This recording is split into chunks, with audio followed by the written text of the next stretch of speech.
Please be seated.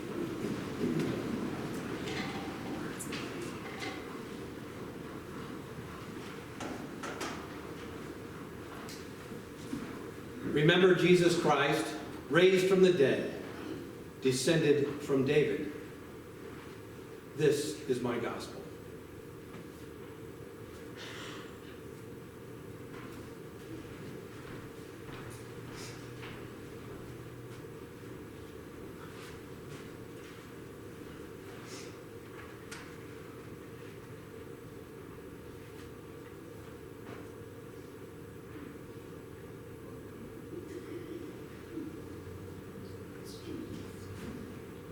What?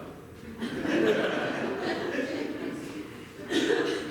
thought you liked short sermons. That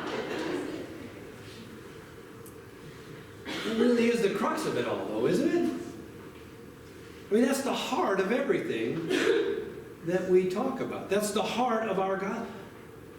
Jesus Christ, raised from the dead, a descendant of David.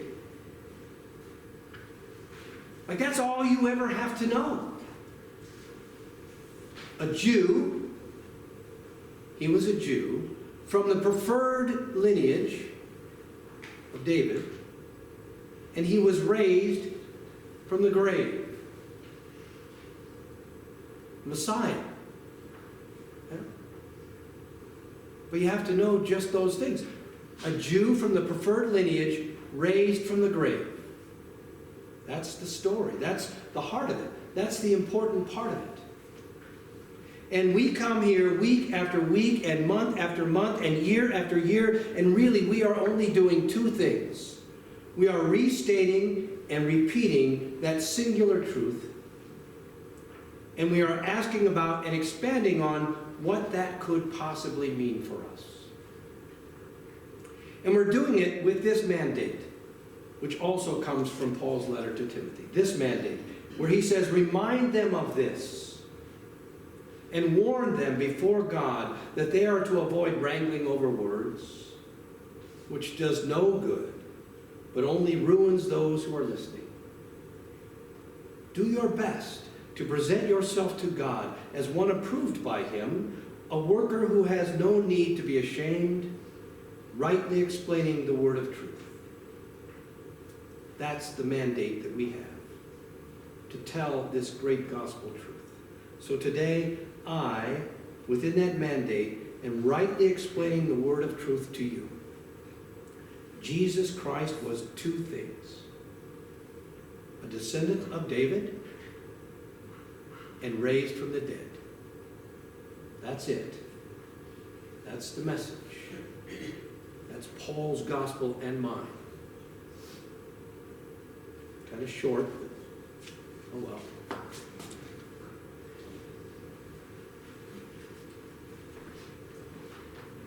Well,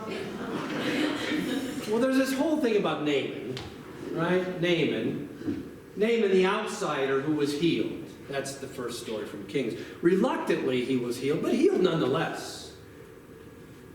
Right? An outsider who was healed. And then there was the Samaritan leper in the gospel story today, right? An outsider who was healed, and then went back to thank and to praise and to worship Jesus. Jesus, who was what? Descended from David and raised from the dead. Yes. That Jesus. An outsider. Not within the tradition. Not a Jew. Not a Gentile. An outsider. Naaman, an outsider.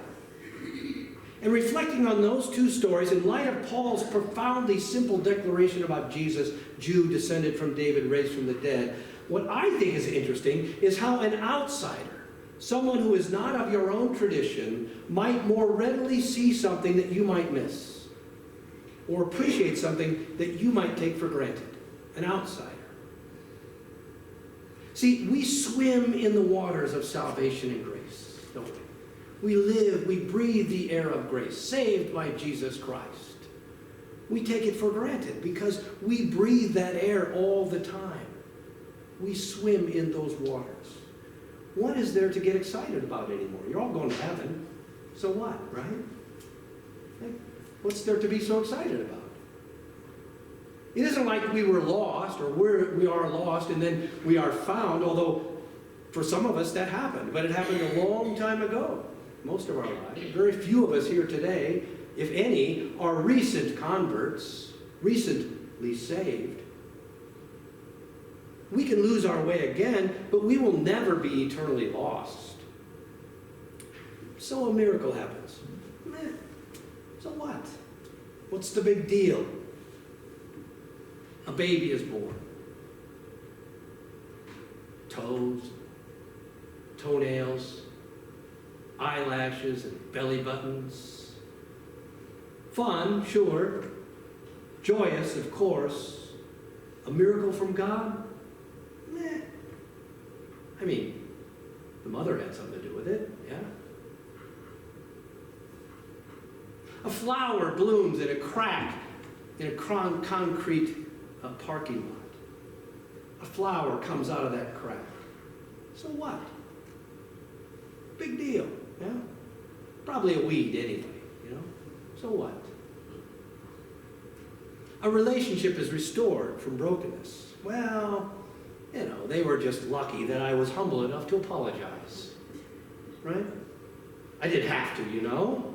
Wasn't all my fault. A leper is cured. Well, the leper might say, I was kind of getting better already by myself. You know? Plus it was not a clinical diagnosis of leprosy, probably just a little skin disorder. Yeah? See, I think we are so spoiled and so inured by our lives of grace and miracle that it might take someone outside our camp or outside our tribe or outside our church to look at us and say, oh my gosh, you guys, that is the miracle. A miracle that we no longer see or notice. And I stand up here week after week and month after month and year after year hounding you and badgering you and boring you with all these cool theological gymnastics that I work so hard on. But really, Paul's sermon, at least the one that he sent to Timothy, was so simple, it should shock you in its simplicity. Jesus Christ, a descendant of David, and he was raised from the dead. Hear that? Believe that? Ponder that. Swim in that. It is in itself a great miracle, is it not? Might it open your eyes to other miracles that are happening all around you every day, today? Can you see them? Can you name them? Can you delight in them? Can you thank God for them? Amen. For real this time.